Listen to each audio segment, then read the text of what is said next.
Well, guys, we're not in the studio this week.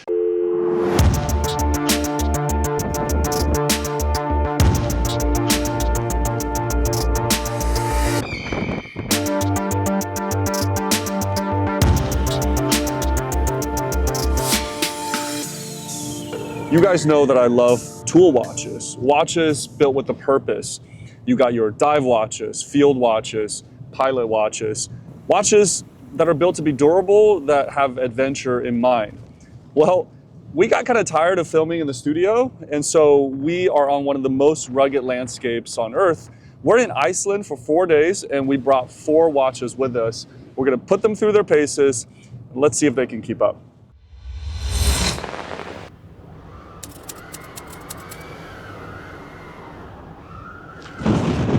We are out here on the long march towards the airplane.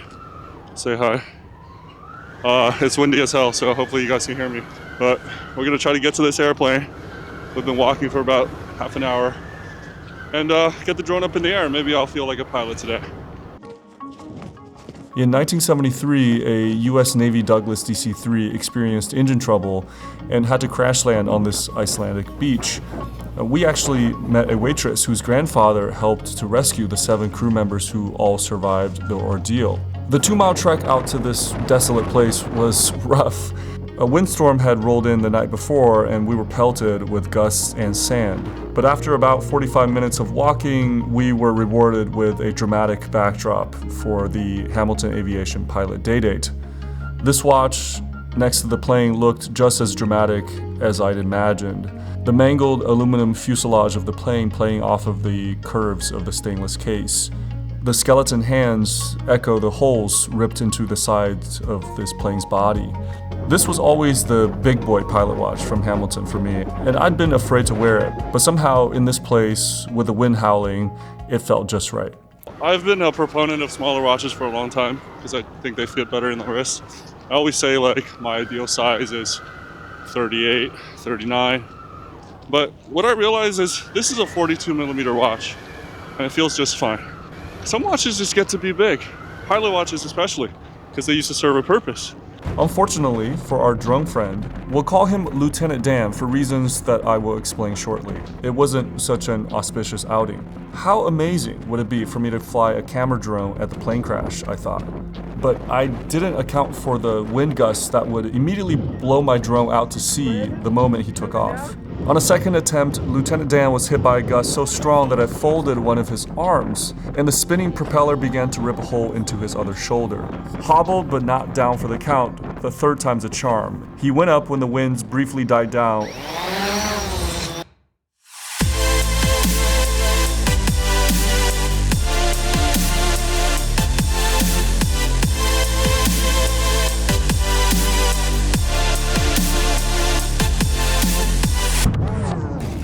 As soon as he landed, one of his motors was seized. And in that moment, we knew that Lieutenant Dan had taken his last flight. The dial on the Hamilton Aviation is expansive, being a 42 millimeter watch and all. I've tried the smaller 36 millimeter version of this watch, but it just did not feel the same. Maybe it's because it loses the big day window at the 12 that visually kind of defines this aesthetic, or that it doesn't have those applied numerals with a hatch pattern carved into them. The 42 millimeter feels like a true pilot's watch, whereas the 36 feels like it's pilot styled. As we made the 2-mile trek back to the car, we were frankly pretty beaten up. Our lips were chapped and our hands were ice blocked, but we knew that the mission had been complete. We did it! We got the shot! The Hamilton looked so fitting, and Lieutenant Dan, like his DC-3 fallen brethren, perished doing what he loved.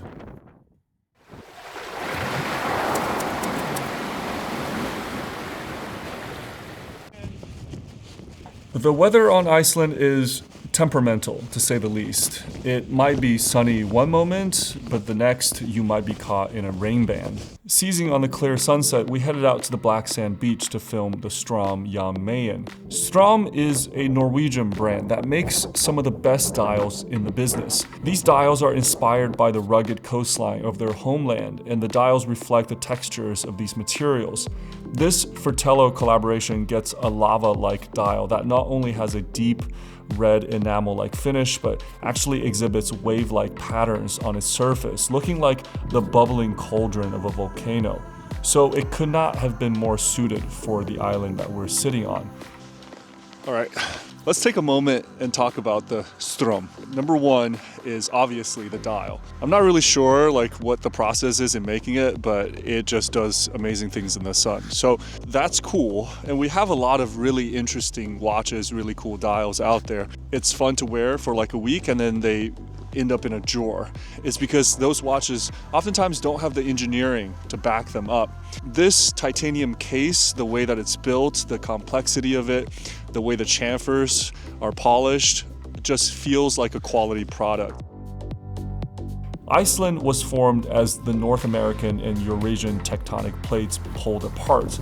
Magma from below poured forth and over 60 million years built this island from the sea floor. So in essence, we're sitting on the tip of a massive undersea volcano. The titanium case is bead blasted and exhibits a darker hue than steel, looking a little more stealthy on the wrist. Being grade 5 instead of the more common grade 2, it allows the case to have super crisp polish on the bevels around the bezel and the edges of the case. More of that engineering is displayed by the strap connecting mechanism. It uses a quick release coupler that acts as the bridge between the strap and the lugs. The watch runs a Swiss La Jouperet G101 movement, which can be seen through a display caseback. My only complaint is that the unidirectionally wound rotor can freewheel sometimes, which gives off a not so pleasant whirling sound. But I've just realized that after a decade of collecting watches, I'm not so interested in the ordinary anymore. I'm more drawn to these interesting designs, and this style, it's a real conversation starter, all wrapped in a very well executed package. The FKM strap with these ridges built into it are not only stylish, but also comfortable enough for everyday wear. Going back to the previous version, they had this watch on a bracelet, and it always felt like the dial kind of outshined the bracelet. But in this case, on the black rubber strap, it really feels like it belongs here in this environment with the black sand beach. And it finally feels like this watch has an interesting enough band to take it back. I feel like I've brought this watch back to where it was born in. On day 3, the drizzles were back with a vengeance. I found us a hike up a ridge with great views of the mountains, but Josh, a self-avowed city boy, was reluctant. I managed to talk him into just getting started, hoping that the scenery would distract him from his not very waterproof jacket, and praying that the sun would bail us out with another impromptu appearance. The Jack Mason Pursuit Pro did not bat an eye at the weather, and somehow looked even more heroic, with drops of dew on its crystal. This outdoorsy design has a 40mm wide case and a bezel that extends out to 42. Being 12.5 thick with a 47mm lug-to-lug, on the wrist it's sporty without being overpowering and can actually fit under a jacket sleeve until its services are needed. We opted for the more colorful green dial instead of the black, and it echoed all of the earth tones that we were surrounded by. Sure enough, halfway up the mountain, as if a reward for our persistence, the clouds parted and we were bathed with rays of sunshine.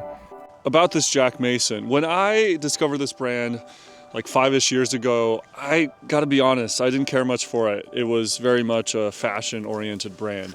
But I feel like when Peter Cho took over as designer, he slowly but surely morphed this into a more enthusiast-focused brand. And no watch is better to illustrate that than this Pursuit Pro.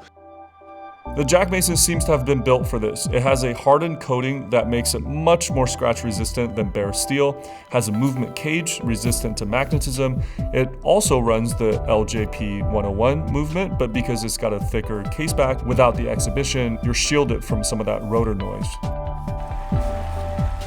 We thought we'd maxed out our fortunes with the turn of the weather, but as we walked, we were joined by the happiest Icelandic ambassador you could ask for. Maury waved his tail and led us to the summit while absolutely destroying every stick in his path. How do I feel about hiking right now? Speechless, dude.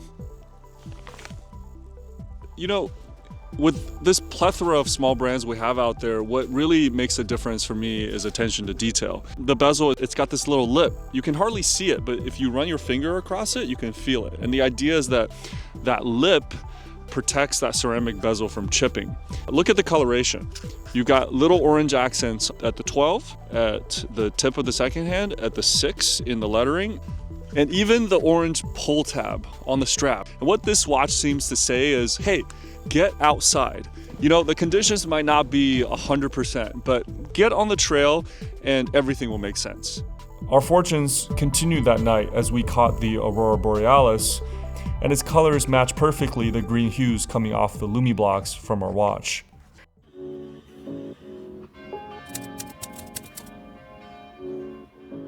After satiating ourselves on the raw scenery of the Icelandic backcountry, we headed to Reykjavik to get some R&R in the city. I just want to take a moment and thank some of the people that helped make this trip possible, one of whom is longtime channel sponsor IFL Watches. IFL is collaborating again with Main Watches, this time with a second iteration of their Manhattan project. This one called Manhattan After Dark. It's got a great hand-painted dial that is kind of dark and stormy, kind of like a Batman Gotham theme, so very apropos to the Manhattan theme. It's housed in a great case, 37 millimeter, 10 millimeters deep with an integrated bracelet, very Art Deco, and has a Swiss Sellita SW200 movement. This is a limited run of 300 watches. So if you're interested, check in the description for a link. And yeah, thanks for supporting the people that support us. R&R with the BNR seems like a good combination. Rising from the center of this rather low-rise city is a 75-meter tall church, whose name I'm not even going to try to pronounce. Taking over 40 years to construct, its flanks are said to mimic the basalt columns formed by cooling lava. And the distinct expressionist aesthetic provided a great backdrop for the Bell & Ross BR05. And to contrast that industrial feel, the screws on the bezel, the chunky crown guards, I chose the mother of pearl dial. And this feels like a blue collar version of a Santos. Bell & Ross is a Swiss brand started in 1992, known for its aviation-oriented designs inspired by cockpit instruments. They put themselves on the map with their large 46mm BR01 model, which was not only masculine in size, but also in aesthetic. But even at 36mm, this BR05 with the square case shapes embodies that bulletproofness and wears bigger than stated. It's got a circle on square design, but the smaller size definitely helps it stay inconspicuous as it doubles as a city slicker. What I love about mother of pearl dials is a dial that refracts light in a very beautiful way. In certain settings, it's blue, sometimes green, pink. You see yellows and creams. And to me, the mother of pearl dial becomes a beautiful juxtaposition of dressiness to offset this brutalist style case shape. The BR05 has a thickness of just 8.5mm, helped by the Sellita SW330 based caliber, which runs at 4 Hz and has 54 hours of power reserve. The caseback is held on by 4 screws that extends all the way through the mid case and out the front, visible on the bezel, creating a very industrial look. I always say stay away from bodies of water without a screw-down crown. Luckily, we've got it here, albeit the crown is a bit small and difficult to operate nestled between those crown guards. However, with this one feature, we were not afraid to take it to the Blue Lagoon, where we were able to fully decompress our minds, resting assured that none of those piping hot geothermal water was going to get into places it didn't belong. And as we wound down, what did we learn this week? Well, the Hamilton Aviation looked so handsome in and around an airplane. The Straum seems to have found the place it was birthed in. The Jack Mason was by far the most capable member of our party going up a mountain. and the Bell & Ross didn't look out of place anywhere we took it. And what I realized is it's not really about matching a watch to a place per se, because all 4 watches fare just fine through this pretty harsh beating that we put them through. But it's more about having that trusty wrist companion when you push your boundaries. So let us know which watch you're bringing with you on your next adventure, and maybe we'll see you there next year.